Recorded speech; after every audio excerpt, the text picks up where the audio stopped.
don't think so. Hey everybody, this is Chad Jordan, Director of Marketing for Sport Clips Haircuts. This is another edition of our Hall of Fame podcast. I'm actually in lovely Southern California today, and I was here originally to interview one person, Barbara Montes, the area manager of the year, the reigning area manager of the year.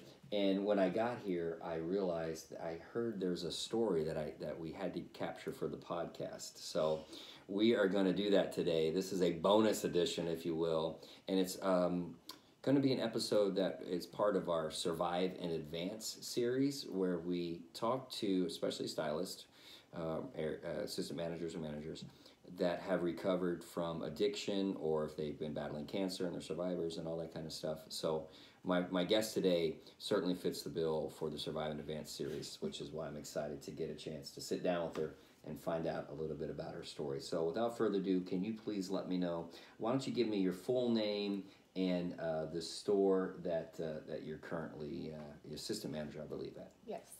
My name is Cortney Critser, and I am the assistant manager at CA 755 Thousand Oaks. All right, so she's in Thousand Oaks, one of the best places to live in America, by the way. So she's won the lottery there. Yes.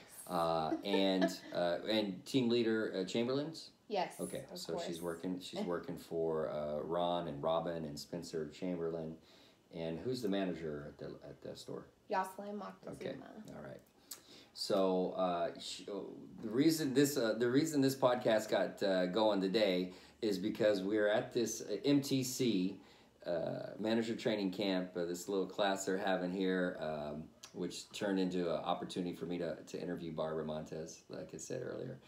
And they were getting ready to take a break, and she was the only one who was going to go take a smoke break or whatever. And I tried to bribe her to quit, and I think I threw $5,000 out there as an option. Maybe, and a free trip to the Huddle. And a free trip to Huddle, which I'm sure the Huddle ladies are going to love hearing me do that. But anyways, I said, well, maybe we should have some contest. And she actually started telling me that she's actually scaling back and from a pack a day or whatever it was. Yes. And now is vaping or has a Juul or something, and that's helping her kind of curb her nicotine. And that reminded me, there's somebody else that we've interviewed on the Hall of Fame podcast, and she was a co-manager in New Jersey who's done the same thing, and she's quit smoking, and now she's... So anyways, I started telling that story, and then all the other ladies at MTC said, you got to hear her story for the podcast, because... So it turns out that she is a survivor of addiction. Yes. Cortney is. And so whenever I hear that, and especially someone who's turned their lives around and is flourishing at Sport Clips, I want to capture that story for all the world to hear. So that's what we're doing today. I want to get into it a little bit. So first of all, congratulations. You are how many years clean? February 11th was my 2-year mark. Okay, so 2 years clean. February 11th, right around Valentine's Day. Look at that. So you get a double whammy there. You get to celebrate and eat all the candy that you want on Valentine's Day. Yes. So 2 years clean from what was it that you had struggled with? Meth. I was using meth intravenously. Okay. And you just woke up one day and said, hey, you know what would be good for me to do? No. So how get me to the start me on the path of understanding how you found yourself, addicted to meth, and then we'll walk through how you got clean. Okay, so high school, I was in a pretty abusive relationship, physically, sexually, verbally. And that's when my addictive personality kicked in. It was more alcohol then. Okay. And then after I got out of that relationship... Was the relationship you're in, was he drinking a lot and doing all that as well? Or no, okay. I just needed it as a release. Okay. Yeah. And you said addictive personality. At the time, did you know that you had this kind of personality? Is it something looking back now that you've had some years of recovery under your belt? Yes, so now that I have recovery, I recognize that was an addictive behavior. Traditionally, addictive behavior like that runs in the family, right? Yes. So Was that true for you? Absolutely. All right. So getting to that, my dad is the one that actually introduced me to meth. Oh, okay. So Yes. that's a lot to unpack there. We Yes. might need more than a half hour of this podcast. So your dad, so you're in high school, you're getting through. This was actually when I was 20. Okay, so because high school was alcohol, right? That was Alcohol and just like lighter marijuana. Yeah. Okay. The other stuff. And you survived high school. I assume got out of that relationship at some point. Yes. Okay. Mm-hmm. And then how does a dad introduce a daughter to meth? Like, walk me through that. Okay, so obviously he's sick too. Yes. Yeah. I do take responsibility that I didn't know what it was. Mm-hmm. So that's me taking responsibility for that. But my parents divorced when I was 6 years old, and he just like came and went as he pleased. So as I was growing up, I always wanted that father-daughter relationship. Oh, sure. There's a big hole in your heart. Yes, for a daddy. and I'm just trying to fill it with a bunch of different stuff. Right. So yeah, it was just like he finally showed up one day, and he's like, I forget how exactly it happened. It was just, I think he was actually on my mom's balcony. He came to take me and my sister out to lunch, and my sister hadn't gotten there yet, Mm-hmm. and he actually opened a glasses case to get his glasses out, but it was the wrong glasses case. And he's like, oh, this is the wrong glasses case. I was like, what do you mean? And then he's like, do you want to try it? I was like, sure. Which was the dumbest decision on your of mom's my balcony. life. Waiting, Yes. is it your younger sister or that whatever My you're waiting for? sister is 6 years older. Okay, so you're waiting for your older, older sister. more responsible sister, or she does not have addictive all bone right. in her body. She's the fortunate one. Mm-hmm. So is that something like when that happened? Did you right then and there, or did he mean it like later on when we're not at your mom's house? Do you want to do this? It was right then and there. Wow. My mom wasn't home. Okay. I see. So to pass the time, yes, essentially is what's going on. Exactly. You guys, and you said it was needle, so you shot it or you smoked what? So it started off as smoking, Mm-hmm. and then I would like drive down. He lived in Hawthorne, so Mm-hmm. like the bad area of LA, Mm-hmm. not where we are right me. now. You're not Yes. Orange County, and yeah. So I would like take trips down there to go get high, and then come back home, and then it just started like being more consistent, Mm-hmm. and then I finally ended up down in LA, and then my dad got kicked out of his apartment, and then we were living on the streets, and wow. So you're still with your dad through all of this. I mean, you guys are kind of so in my it. dad has esophageal cancer. Okay. And at the time, he already had it. Wonder why? Right. Exactly. One of the dangers of drugs, especially that kind of drug. Exactly. Yeah. So I was kind of there to help him. You were a caretaker. Yeah. But also to get high. Yeah. What's in it for me too, right? Yeah, and then we ended up just like living out of the car. It was kind of crazy though to think about how it all happened so quick, because I mean I was in a full service salon. Okay. Just, Oh, like, so you doing were already hair. a cosmetologist. You're 20 years old. Yes. And you were pretty clean at that point, right? I mean, Yes. you had gotten out of the bad relationship. You weren't really drinking as much Well, I or was whatever. like smoking weed Okay. occasionally, Right, but not okay. like all the time. Yeah. And yeah, I just You were high dropped- functioning at that Yes, point, at least. I was Yeah. still functioning. Yeah. Yes. So I just literally dropped everything, and I just let that drug just like totally wrap around my soul, Mhm. and just like completely rob Mhm. me. What about it made you think I need this? I can't get away from this. Was it just because you felt like you were wired that way, or was there something different about meth and about the way you were abusing it that appealed at the time? I think it was more the fact that, okay, I'm here with my dad. Yeah. And it's finally here. This day is finally here. And the meth was just, like, always there. Right. So it was just, like, kind of numbing the pain while trying to fix. Obviously, we weren't fixing much. Yeah. But. Yeah, it's the fact that, and I have 2 daughters and a son. And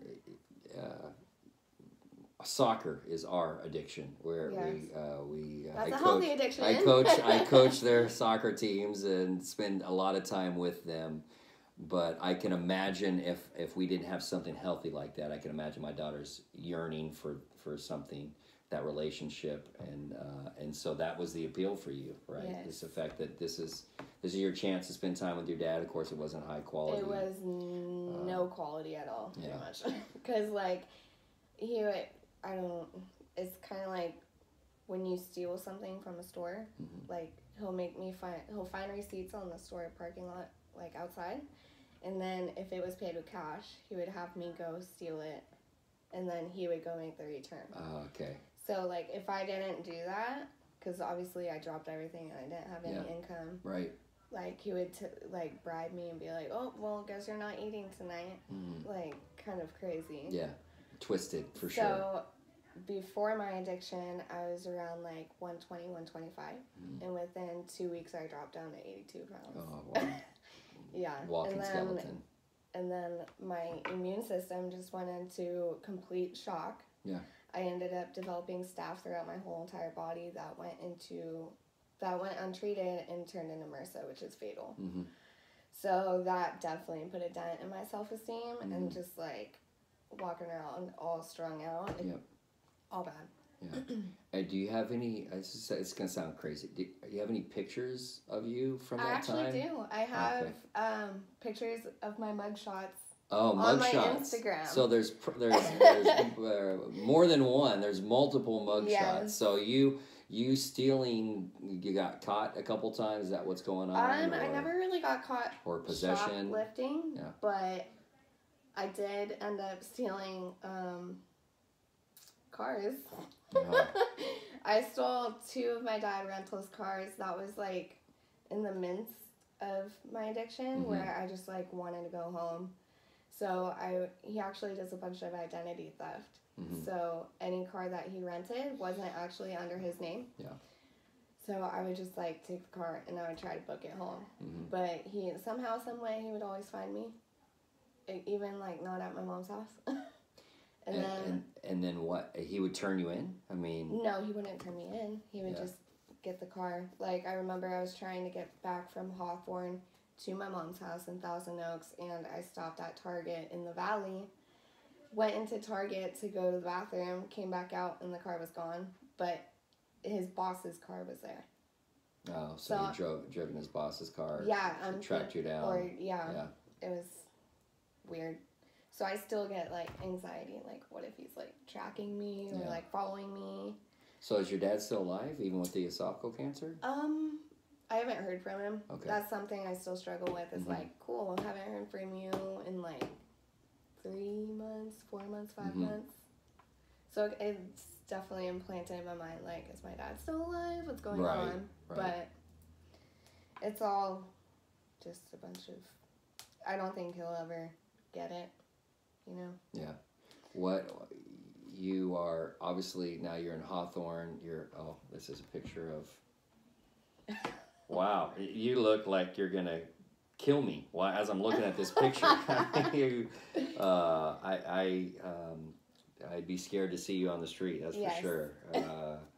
But yeah, that doesn't even look like you. I was actually able to sneak meth into county. Wow. Where there's a will, there's a way. There's a way, right? yep. What else? And then, so I finally got back to my mom's house, and I made a Plenty of Fish account, which is a dating website. And I found this guy in Chino Hills, and he was like, yeah, I'll just Uber you out here. Like, that's like a $300 Uber. Yeah. But, okay. But I told him my story, and he's like, okay, I'm going to help you get clean, and blah, blah, blah. Like, he ended up being decent at first. Like, he would give me vitamin B12 shots that will help me, like, not have as gnarly withdrawals. Had you tried to quit yet? I had, but Okay. I mean, if you're not, Right. it's very hard to quit off of a needle. Yeah, so he kind of took care of me for a while, but I was still using, just not as heavily, obviously. Yeah, and then we ended up breaking up, and he told me he threw away my baby album and my Bible, and Who told you all this? this ex at the time, Okay. the one that took me out to Chino Hills. And then... Had you moved in with him? Is that why you had stuff? Yes. Okay. I missed that part. I moved in with him. Right. And then we broke up, and then he threw all my stuff away. And then I obviously went back to Hawthorne and was on the streets again. And then someday I looked at my keys, and I was like, oh, I still have his Corvette key on my keychain. Oh, wow. So I had a friend take me all the way from Hawthorne to Chino Hills, and I stole his Corvette. Took the You Corvette. are that crazy ex that, they warn all the boys about, right? Yeah, okay. So I stole his Corvette, and I was riding around Hawthorne. And just joyriding, or did you have a plan? I mean, was there... There was no plan. Okay, yeah. The plan was to steal his car and go back to Hawthorne and get high again, obviously. So it was about 2 weeks after I had taken it, and he was like, I was driving around, and I took a turn into a parking lot, and I just see all these cops behind me. I'm like, I'm over. This is so bad. And, they were actually holding me at gunpoint. Well, because you had this car. You said 2 weeks? Yes. So usually don't they, get abandoned at some point, and people realize somebody's going to come after looking for this thing, but, yeah. Honestly, at that point, I didn't really care, because it's like, if I get arrested and go to jail, it's a place to eat, sleep, and shower. So kind of the method to the madness. Yes, method to the meth. No pun intended, right? Yes. So and that's what happened, right? So you get arrested? I did get arrested, and I did go to jail.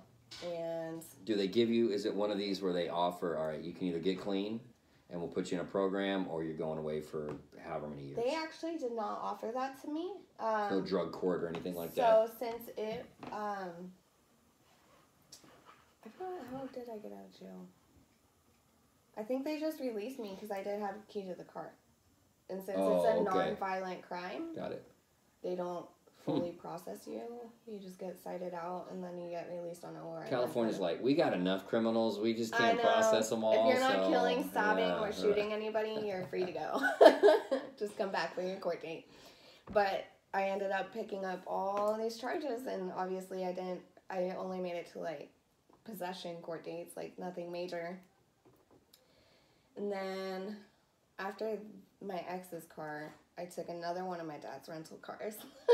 You hadn't learned your lesson. No, but I and it's funny because every time I look at it, the dad's rental car thing, there was 2 of them. Yeah. Each time I was trying to get home to get myself together. And this time is when it was really crazy because I stole the last rental car, and it was push to start. So I was actually at a drug dealer's house picking up a sack, and it wouldn't start. I'm like, what is going on? Is it the battery? No, it can't be the battery. Trying to weave through all the problems, and then next thing you know, I see cops pull up at a drug dealer's house. I'm like, this is not double the busted. right time. Yeah, right. But somehow nothing goes my off. way. Yeah, he got off. Obviously, I didn't tell him he was a drug dealer because that wouldn't be that great. And then, I was seeing this one guy at the time, and he actually had enough money to bail me out. So he bailed me out, and then, I think I went back to my mom's house, and then I realized my dad was actually in jail at the time. And this was at my wit's end. I've tried suicide, I've tried getting clean on my own, everything, just narrowing it down to smoking it. Nothing would work. I was just done, completely over Any it. methadone or anything at that point? For stimulants, they don't give you methadone. Oh, okay. Yeah. Methadone's for more opiates. Okay. So I was just over it, and then I made a plan to get into rehab before my dad got released out of jail. So that you guys don't So cross paths or risk crossing paths. Yeah. I just completely messed it up all over again. And this time it wasn't court ordered or anything like that, which in the end saved my butt because I finally got into the rehab. It took me a couple of days to be like, okay, like they're like, we'll take you whenever, just come whenever you're ready. It did take me a couple of days. I was like, oh my God, I don't know if I'm ready. Like this is, like, it was honestly the hardest change of my life. Mm-hmm. Like, I can honestly say that. But it was the best. What was the hardest part? Checking myself into rehab. Okay. And giving up that whole lifestyle. Mm-hmm. But it was the best change of my life. Mm-hmm. So I finally got into rehab, and I was there for 29 days. Where was it? Action Family Counseling in Piru. Okay. Yeah. That's the middle of nowhere, right? Yes, kind of. It's on the way to Santa Clarita from Ventura. Yeah. But yeah, it was pretty crazy. So I finished that program, and I'm still struggling with the fact that, like, I still can't have that father-daughter relationship. Mm-hmm. So I really, really have to stick to my boundaries when it comes to my dad. Did they address that a lot in rehab, that part? Yes. So when you go to rehab, they give you, like, a whole action plan. Like, what if this situation happens? You have to stick to this plan. And, like, what are your goals? And, like, trying to stay clean. Like, what limits are you willing to take to stay clean? Mm-hmm. So far, so good. Mm-hmm. My dad did want to see me. So my boundary, I came up with a boundary with my mom that if my dad ever wanted to see me, it would be with my mom or my sister or my boyfriend. Mm-hmm. And that's it. I cannot be alone with him. Okay, and they would have to be in the actual room with you the entire time. Yes. Yeah. So we did go to dinner, and I'm still struggling with it because it makes me angry because I told my mom what had happened because she's like, oh, he told me that his roommate introduced you to it and he got you hooked on it. I was like, he was lying. In my addiction, this was in my addiction when me and my mom had this conversation. I was like, no, Mom, it was Dad. Like, mm-hmm. And she didn't believe me whatsoever. Mm-hmm. Like, that's tough to believe an addict, right? Yes.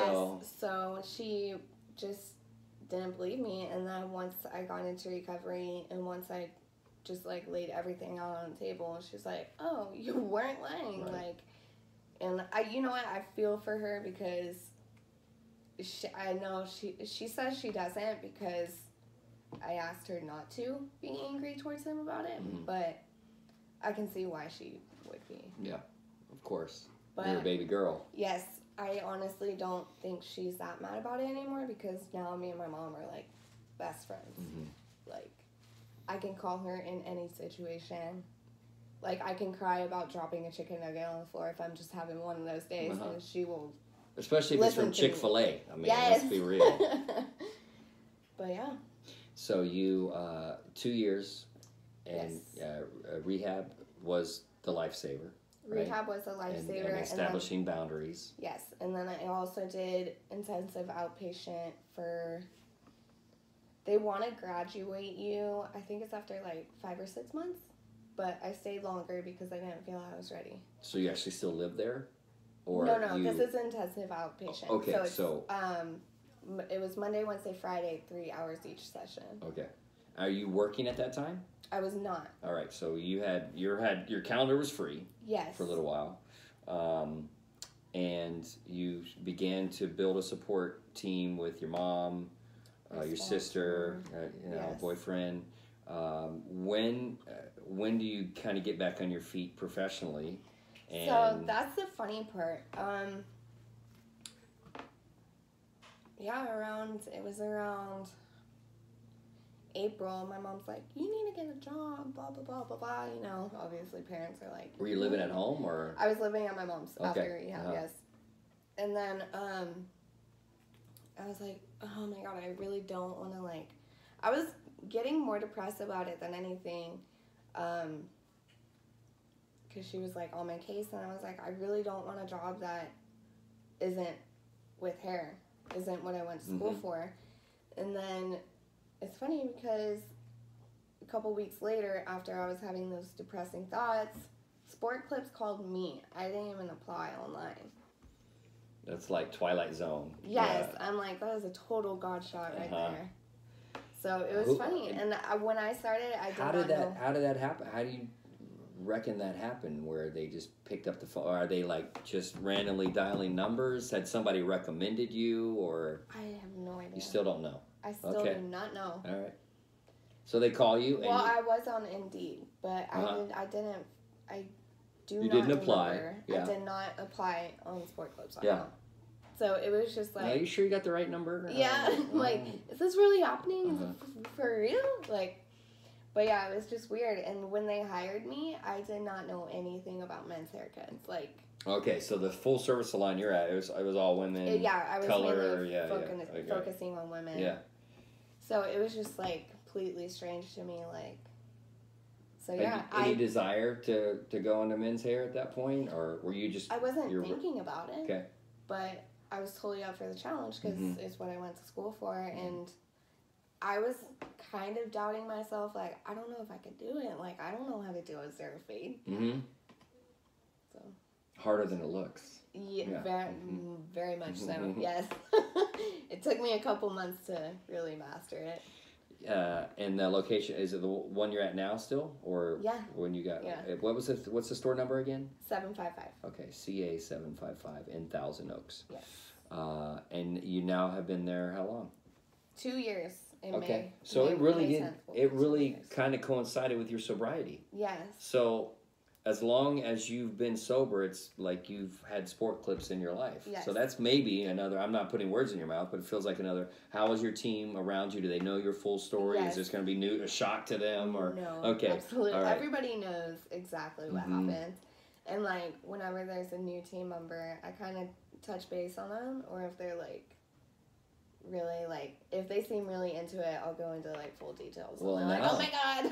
Well, now you can just say, hey, go download this podcast. Yes. And you can listen to it, ask me any questions about it afterwards. Yeah. So what is the best part about being sober?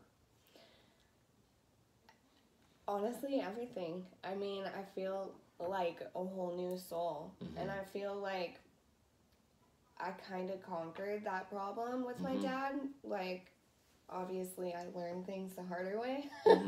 I don't know how to just, like, take a situation and leave it. Like, I kind of have to, like, tiptoe on it to kind of see what it's all about. But, yeah, I would say the support. Like, Sport Clips gives me a lot of support. Like, Barbara. Yeah.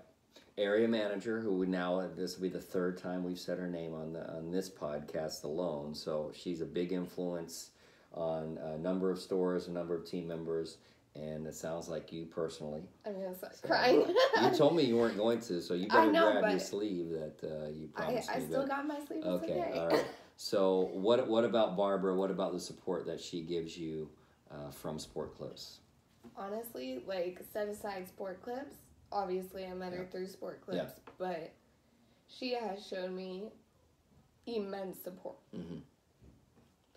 Is she the one, like, you call if you're ever struggling or you're having some issues? With anything. Yeah. It doesn't even have to be Sport Clips. Yeah. Like, she's like a second mom to me. Yeah. She's an amazing woman. Well, she is. I mean, she's been on our podcast. She won Area Manager of the Year. Not just, she is funny because when I asked her, why'd you win? She said, oh, we have good numbers. I was like, yeah, I'm sure the numbers have something to do with it, but really I'm looking for you to tell me, like, what are the intangibles? On a personal level? Yeah, and I know the relationships. I think that's probably why she gets good numbers, because she builds such strong relationships, and and every team member means something to her. And that's why I love doing these interviews, because we're part of a company, Sport Clips. I feel like when it comes to your employees, you guys are more than just a company and a business. It's personal. It's a big family. It's very personal, and I've never had that in a business before. Yeah, and that's why I love sitting down and talking through it, because I like to put a name to a face, and now a story to a face and to a company. I mean, I tried to do the math earlier. I'm not good with numbers. But Neither am I. So we got 1,800 stores. Let's say we have 10 team members per store, and somebody I can't remember who it was like that. We have 14 or 15. It's probably Erica. Yeah, I think She's it was. Really good or Ashley. I can't remember. But but let's say that's 18,000 sport clippers in the U.S. and Canada, and they each have their own story like you.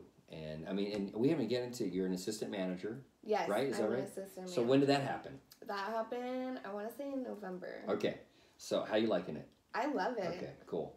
And you're on your way to one day managing a location, whether it's CA 755 or okay. All right, cool. You definitely got what it takes, and you've seen the other side, and now that you're here, I mean, you've been to hell, and now you're in heaven. So it's amazing. That's why I love the Survive and Advance series too, because every story is different, and the way the survivors and recovering addicts have gotten to this place of, you have a career now. I mean, you have a career path that you're on. Yeah. You were homeless, living in a car, stealing cars, like you said, struggling with suicide, in and out of jail, and in rehab. Now you're out, and I mean, look, this is a success story. I love it. All right. So can I end with, I like to end with these 10 funky questions. Of course. All right. There's no wrong answer. You just tell me whatever first thing that pops in your head. Okay. Okay. Number 1. And by the way, we're spending some time with Cortney today.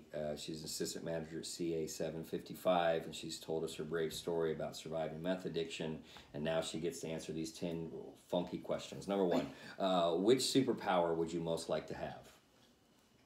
Oh, you really weren't lying when you said funky. Mm-hmm. I would say to fly.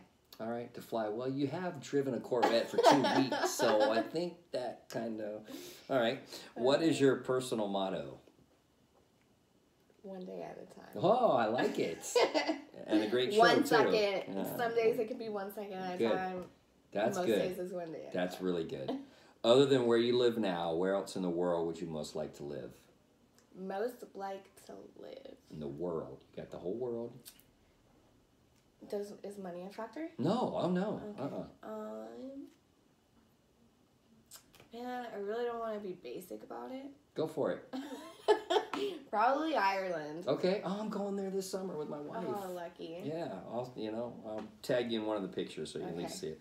But no, you'll get there one day. Who is a celebrity you'd most like to meet one day? Am I allowed to talk about religion? Of course. You should have heard Barbara. I couldn't shut her. No, I'm kidding. But no. Probably Joyce Meyer. Joyce Meyer. Yes. Oh, what a great speaker she is, too. She is awesome. Have you ever been to one of her events? I have not, but me and my mom are planning. Awesome. Cool. Something. Which words or phrases do you most overuse? I use could be better, could be worse a lot. Okay. I was going to say obviously, because I think you said it like 30 times on this podcast. Did I? Yeah, huh? I didn't even realize I'd be asking you something, oh well, obviously. So, anyways, what sound, no, I'm just kidding. What sound or noise do you love? Music. Okay. Any type? Any rock? I love country. Country? Yes. Okay. All right. What sound or noise do you hate? Crinkling bags. Okay. Oh. My boyfriend has a tendency to is it a nervous thing that he does? Or? No, he'll make popcorn. Uh-huh. Like right when I'm dozing off. Oh, okay. And it's just a... So he's just like reaching in the bag like all loud. And I'm just like, yeah. All right. It's like nails on a chalkboard for me. Yeah. Of what profession, other than your own, would you have been good at or at least have wanted to try? I would say recovery. Okay, like helping counsel somebody through it and everything? I've been debating whether to work in treatment, but... That's awesome. What do you consider your greatest achievement? Getting clean. Okay, I wasn't, literally, this is the same 10 questions for everybody, so yeah, obviously, yeah, exactly. Obviously getting clean, Chad. All right, number 10, if heaven indeed exists, what would you like to hear God say when you arrive at the pearly gates?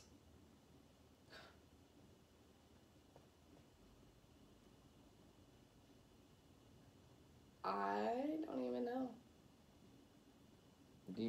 I can edit this. You can take as long as you need to think about it. You're standing there.